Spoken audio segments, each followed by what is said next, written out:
Good afternoon, everyone. Welcome to One Piece at a Time, a guide to building a CTI program. This is a foundational talk focused on some of the basics that you need to be aware of when it comes to building a cyber threat intelligence program. As we step into our agenda, let me introduce myself. My name is Nick Hyatt. I'm a practice manager with the Optiv Global Threat Intelligence Center. One of the things that we've been working on is trying to get a level playing field for everyone when it comes to cyber threat intelligence. So to that end, we're going to start with an intelligence refresher, step into our Optiv General CTI Outline, talk about a little bit of this conceptual deep dive on some of the subjects that we're covering, and then finish with some closing thoughts. To get started, let's look at our intelligence refresher. We typically go through these so that everybody's on an even playing field when we're talking about intelligence. We want everybody to understand where we're coming from when we reference some of these topics. So what is intelligence? So at Optiv, we define intelligence as data that has been analyzed to enable decision-making. It's a pretty straightforward definition. Works best when the information is detailed, timely, accurate, and complete. Those four concepts are going to be a repeating message that we talk about throughout this talk. Furthermore, we divide the intelligence that we work on into three categories: tactical intelligence, operational intelligence, and strategic intelligence. Tactical intelligence are your basic curated indicators of compromise. This is for your frontline defenders like your incident responders, threat hunters, and SOC analysts. Operational intelligence bridges that gap between tactical intelligence and strategic intelligence. Typically focuses on adversary purpose and intent, and really explores the question of, is the attack targeted or opportunistic? And then we get into strategic intelligence. That's where you get your large-scale trends, motivations, and classification. This kind of intelligence is often aimed at and geared towards executives, and it can typically drive technology purchases and strategy decisions. If you've seen any of our other intelligence talks this weekend, you've probably covered this already, but we like to make sure that everybody has an understanding of where we're coming from. So we're going to cover the intelligence lifecycle because at the core of everything we do is what this intelligence lifecycle is based off of. So we start with direction. And with direction, we're saying, what question are we trying to answer? That's the core of all of our intelligence work. When we're talking to our customers, when we're talking to our internal partners, when we're talking just to our internal team members, when we're trying to do some work, what question are we trying to answer? And that mixes into collection. So where do we get our data? Where are we collecting our data from? That answering that question will then allow us to do some processing. And the processing phase is where we do the data normalization, filtering, getting rid of all that noise that doesn't help us. So we're looking for the signal when we do processing. And then once we've done the processing, we can get into analysis. And that's where we use that collected and processed data to answer the directed question. So looking at these first four steps here, you can see how this life cycle works. You follow one step to the next. It's very scientific, very straightforward. And then we get to dissemination. So once we've done our analysis, we've come to an answer, we share that intelligence with stakeholders in useful formats. So one of the core tenets here is that intelligence that is not actionable is not intelligence. It's just data. So what you want to do is provide that to your stakeholders in useful formats so you actually have actionable intelligence. A little bit of an oxymoron, but you'll hear that more often than not when it comes to that sort of discussion. And then finally, we want that feedback. So did we answer the question? That's the whole point of this exercise, is to get that direction, do the collection, do the processing, do the analysis, and then give that answer and make sure we gave the right answer. And that completes the whole life cycle. So if you keep this intelligence life cycle in mind as you're thinking about some of the topics that we're covering here, then you should be on a good foot when you go and build your program yourself, or if you talk to us about building a program. So let's talk about the Optiv General CTI Outline. The General CTI Outline is really an amalgamation of a few different CTI concepts. And one of the things that we've put together when we're building this is an idea that this is a framework to work from. So a lot of the specifics are not going to be covered in this General CTI Outline, hence the name. But what this should be is a framework for you to plug things into. So as you're building out the CTI framework, what you can do is plug things in where they fit. And if you're not ready, if you're not mature enough to address some of the concepts here, then that's okay. This is designed to be a thing where you can build off of it and iterate from it. But at its core, the General CTI Outline has 5 concepts. That's the charter, inputs, outputs, PIRs, and operational guidelines. So the charter is where you have your mission statement, your task and purpose, your stakeholder identification, and your conceptual document. How does CTI work for us? And as we get further into some of the deep dive discussion, we'll be able to touch on some of these topics. When it comes to inputs, that's going to be, where do we get our data? These are our collection points. These are our tool standard operating procedures. So if we think back to the intelligence lifecycle, this is the collection aspect of it. Outputs is where your produced intelligence lives. So you have your report templates and your definition of your report cadence and intelligence recipients. Your PIRs are where you outline your intelligence requests, when those PIRs are updated, and those appropriate stakeholders for delivery. And then your operational guidelines are where your additional core operational or background information lives. So how does Intel feed operations? What does a member of the Intel team actually need to do?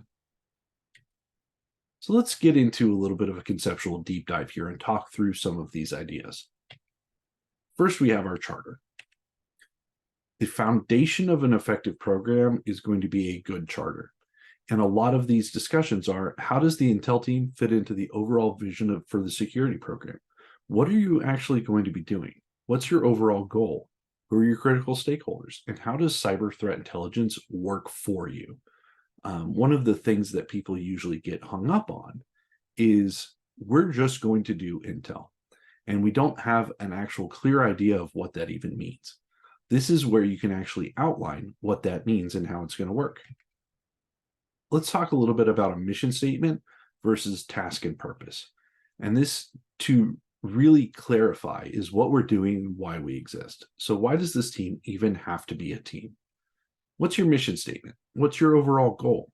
An example here is to support the overall security organization by providing detailed, timely, accurate, and complete intelligence. That's simple, straightforward. Now, when you develop this in your own internal program, that may be a little bit different. But in general, you're using your mission statement to describe your overall goal. Your task and purpose is, why do we exist? Who are we supporting? This is where you outline how you're going to use that intelligence that you create. So your tactical task and purpose would be to support the SOC with indicators and warnings of imminent threats. Your operational task and purpose is to support the IR team with contextual information during incidents. And your strategic task and purpose is supporting security and corporate leadership by providing forward-looking estimates, trends, and so on and so forth. Essentially, each of these intelligence categories is used to support a different aspect of the security organization of the business. And part of that is identifying your critical stakeholders. As we all know, everyone wants to know everything all the time, and your Intel team's attention is going to be pulled in multiple directions. So that being said, prioritization is the key to success. An easy win for you in this is classifying your stakeholders by type of intelligence. So there are certain elements in the security organization, in the company, that may not want to get that information. Your tactical information is probably going to go to your frontline defenders. That's going to be your SOC operators, things like that. Your operational intelligence is going to go to your IR team, your vulnerability management team, your detection engineering team, and your threat hunters and red team. These are people that can use that adversary information and determine how that's going to be applied in their day-to-day work. And then your strategic intelligence, your stakeholders are going to be your decision makers, leadership, strategy team. You may have some overlap in some of these categories. I've run into environments where there is a very technical senior leadership team, and they want to know that tactical intelligence. But at its core, if you define stakeholders for each of these types, you should find an easy way to distribute that information. And then how does intelligence work for us? This is where you tell your story. So outside of establishing the mission, task, and purpose and stakeholders, your charter is your place to tell the story of the Intel team. How does that Intel team drive operations in the security org? How do you interact with other teams? Threat hunting, detection engineering, IR. Some of these terms, some of these teams may not exist in your organization, and that's okay.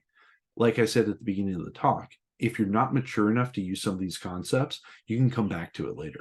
That's the point of this framework, is things can be plugged in when you're ready for them. One thing to watch out for here is that the charter is not a history lesson. So remember your overarching focus, your detailed, timely, relevant, and complete intelligence. You want to understand what you are defending and why you are defending it, but you don't need to give somebody the entire history of intelligence as a discipline. I have seen historically where people go all the way back to the Civil War, talking about Civil War cavalry doing intelligence work.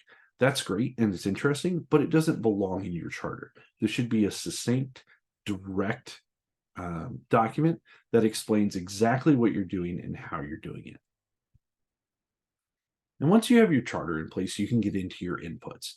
And inputs is going to be a really important aspect of your day-to-day work doing intelligence. So collecting data to turn into intelligence is the whole part of input. And it's the very basic aspect of it. So you want to consider where your data is compiled. So instead of collecting data from disparate sources, are we collating it centrally? Is it being ingested into a SIM? When we're ingesting that data into that SIM, are we performing any data normalization prior to that ingestion? That's not necessarily a bad thing because you want to be efficient with that log ingestion. But you also want to understand what data normalization is being done. So in case you need to make some changes or in case you need to understand some context around a log entry, you can go back to the raw logs and see where that data is.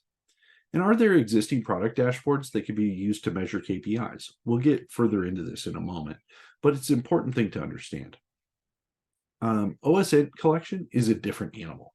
So one of the things that your input basics should do is list common resources for OSINT collection so you have unified sources independent of analysts. OSINT can be its own talk, and we're not going to delve too deeply in that today because it's not a real big part of this framework. But the recurring theme here is going to be unified work, independence of analysis. So when you're talking about OSINT in your input basics, list those sites that you would use. There are plenty of free resources available. And then that way everybody can use the same sites when they're doing that collection. Source reliability is a big thing to consider. We all have a guy, right? A guy that knows things, a little birdie told me. There are differences in reliability for types of collection. And that's a naked truth when it comes to this sort of thing. Firewall logs are a reliable source of truth. If it's logged, it happened. There are some extenuating circumstances where that may not be true, but in general, if something happened in a log, it happened. Social media is an unreliable source of truth. People can go on the internet and just make things up. I know it's a surprise to all of us. So at the end of everything that you are considering, you want to trust but verify. Input, validation, and analysis go together. Let's talk a little bit about tools. So when all you have is a hammer, everything looks like a nail. And your analyst should know how to use the tools that are in your environment. That doesn't mean they need to be subject matter experts, but information gathering is easier if you do it yourself, and it's more efficient for you to go to a tool, gather the data that you need, rather than saying, hey, I need you to grab me this. You want to create standard operating procedures to ensure that uniformity of work. And so this doesn't necessarily mean click on thing A to do thing B. What this means is when you go to a tool, here are the concepts of how the tool works. Here's what you should do to gather the data that you need. If it's a repeatable procedure that you have to do a lot, number one, you should document that SOP. But number two, you should look at ways to automate that solution. And that leads into our next concept. SOPs lead to automation, which leads to less time spent gathering and more time doing analysis. And you want to keep this documentation focused and efficient. So there is an argument that says write to the lowest common denominator, but if you understand what you are doing with these tools, then you don't need to do a step-by-step document. As an example here, we've got our raw input, our firewalls, our EDR, email protection solution, things like that. That data is being aggregated into our SIM, into Graylog, into Data Lake, something like that. So what you want is SOPs for normalizing that data, accessing the tools where that data lives, and then gathering that required information. And if you do that correctly, you'll have more time for analysis and more information that leads to automating that collection and normalization, which takes that excess workload off of your team and gives you that ability to do more analysis. So let's talk a little bit about outputs. So the outputs are simply, what are we making? So when you're building out these output concepts into your framework, what you want to do is determine where that documentation, those guidelines, those intelligence products are going to live. Have that in a central location. You want to define that report cadence in your recipient stakeholders, and then document those templates in that location.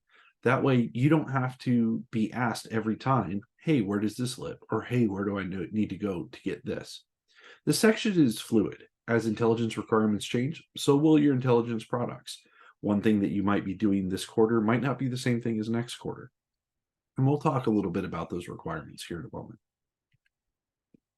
So report cadence and intelligence recipients. Report cadence is entirely dependent on requirements as outlined between the Intel team and individual stakeholders.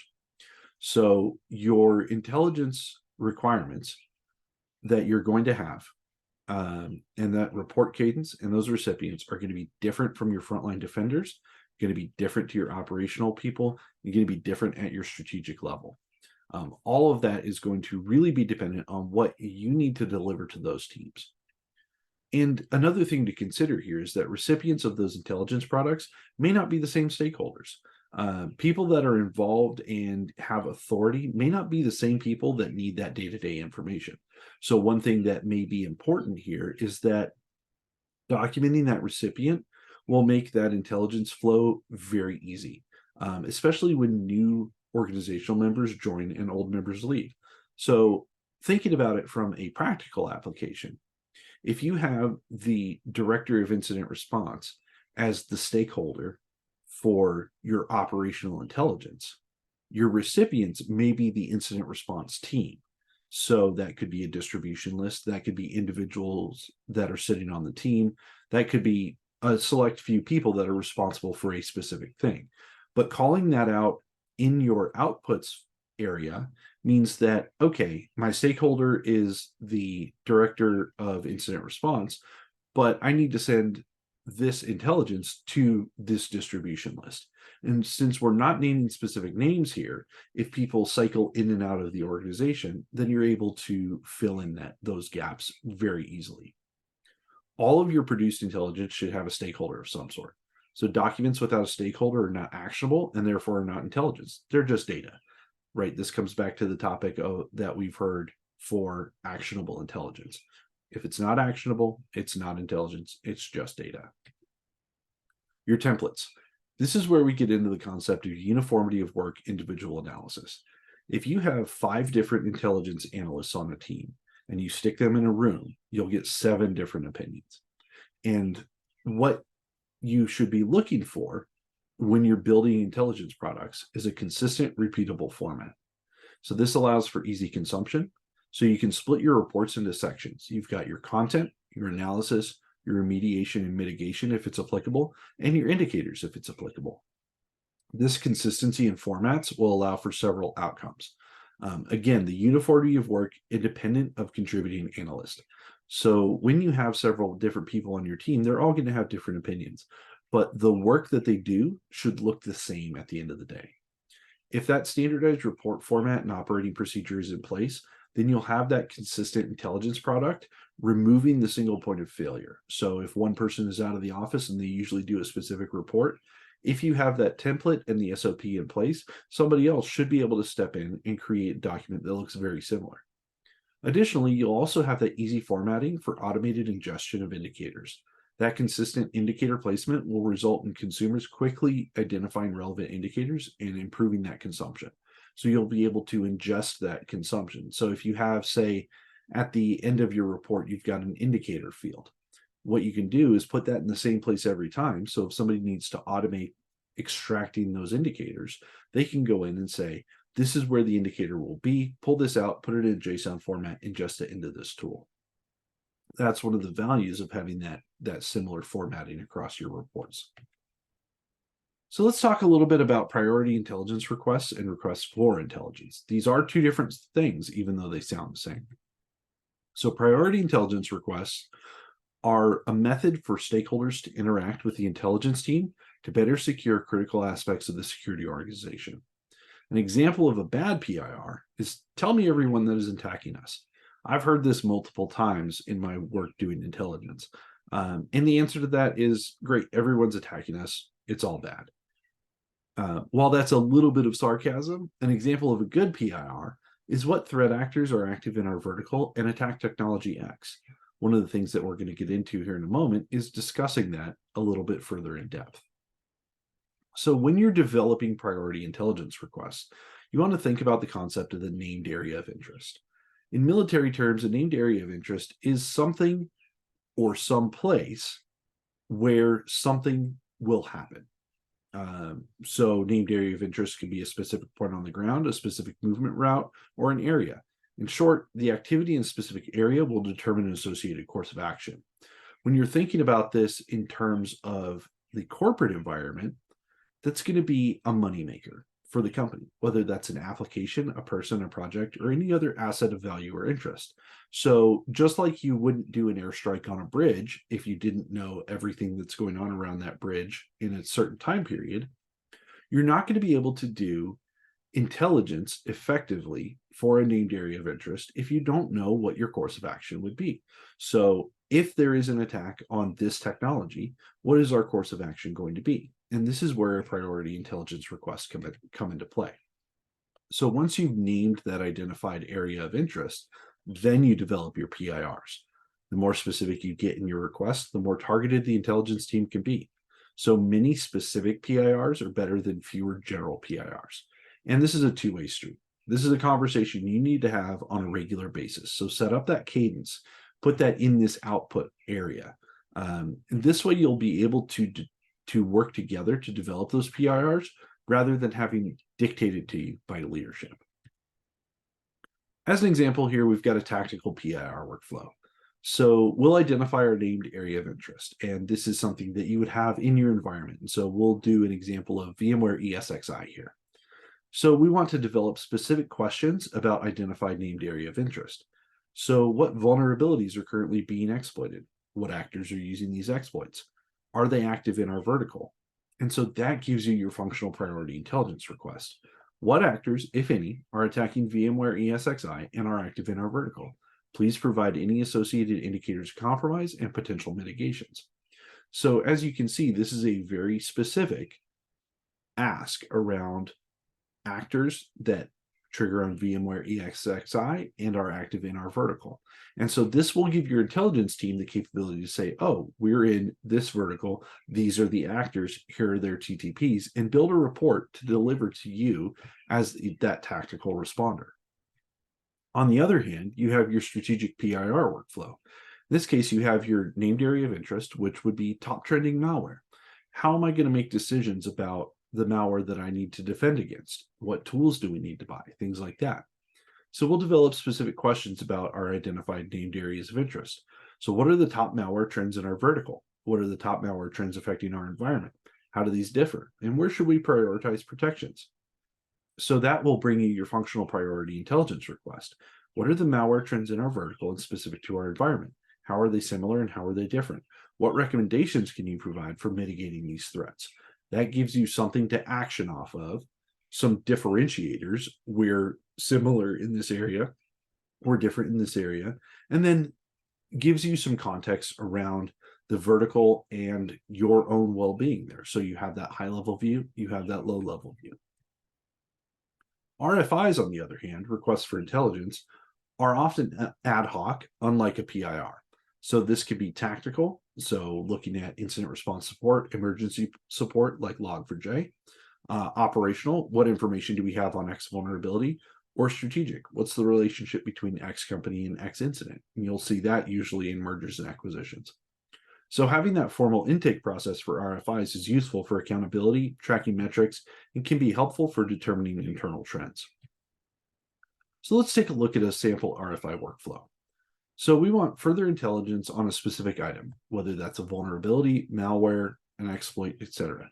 We want to create that ticket, assign it to the intelligence team, and then one of those intelligence analysts is going to respond to that ticket and either begin work or ask for clarification. Information provided is going to be provided in the appropriate format, and then that ticket's going to be closed. So a lot of this is contingent upon a functional ticketing system. And that doesn't necessarily need to be a high price ticketing system. It could be an existing ServiceNow or Jira instance, or it could be something as simple as you use the Kanban board that's available in Teams. It just gives you a way to track that time, reflect expectations, and document what you've actually done. That analysis time can be inconsistent depending on how in-depth the request is. So being able to track how long it takes to respond to something can then evolve into adjusting SOPs and workflows and things like that. So let's move along and talk a little bit about some operational guidelines. And this section is where documenting core intelligence team functionality is going to live. So this is your workflows, your reporting charts, your team member listings, SOPs for internal tools like a tip, and job requirements should all be listed here. Intelligence drives operations. So document your interactions with other operational teams here. What's the workflow for feeding information to your threat hunting teams, your detection engineering teams? While those stakeholders are defined elsewhere, interactions for internal reference should be documented here. And then any additional historical or contextual information that will allow people a greater understanding of how the intelligence team interacts with the rest of the security organization should be documented here as well. So I hope you found some value in this talk today. I appreciate your time, and if you have any questions, please feel free to ask them. Thank you very much.